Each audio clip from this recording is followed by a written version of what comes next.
Okay, we have the upload functions ready. Let's go to our add item view controller, scroll down into our save to Firebase function, and if we have an image, we want to upload it. So we're going to just command P in case if we don't have access to the function yet, and say upload images. And the images we want to upload is our item images. The item ID is, since we have our item here and item ID is already available to us, we're going to pass this. And completion, hit enter, and I'm going to call my variable here image link array.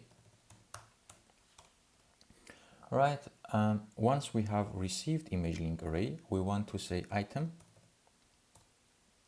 dot image links is equals to image links array.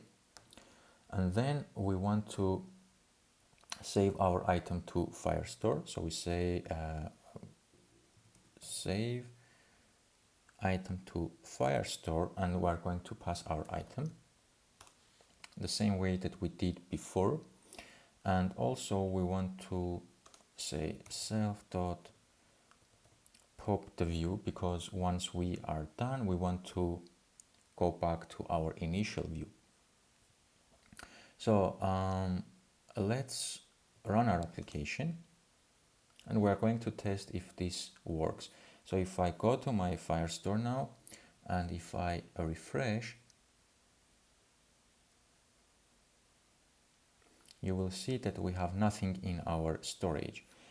And once we have our application running, let's try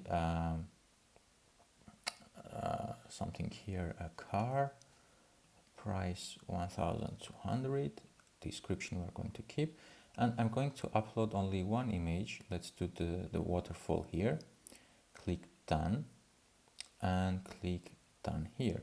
So currently we have no indication to understand when the download is happening, only that once it finishes, it pops the view, so we know that upload was finished.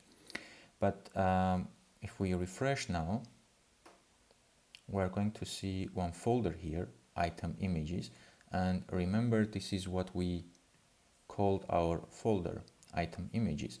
So if I open this folder, I should see one folder, which is my item ID. If I open this, I should have a 0.jpg file inside of it, because we had only one image, and this is here. So let's go to our database.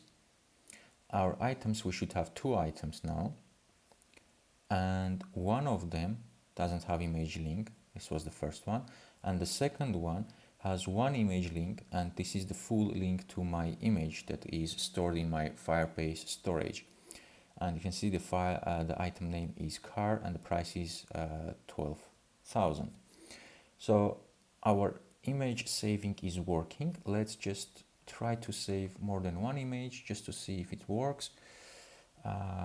What to write here? Scooter 5,000, and we're going to choose different pictures this time. Let's choose the leaf and the flower. Click done and click done, and we wait until it uploads, and you can see something new was added. Let's click on it, and you can see we have two images now, two image arrays. And if I jump to my storage, I should have the folder, and now I should have two items inside. So let's see, I don't know which one is, this one is 0 and 1, and if we go back one level here, I should have only one item inside of it. Okay, our uploading is working fine, and we are able to save our image links into our image, into our items. So the next thing, we need to actually give some visual indication to our user that something is happening, like we are uploading the file, so we just don't show the user just this view until it disappears once it finishes.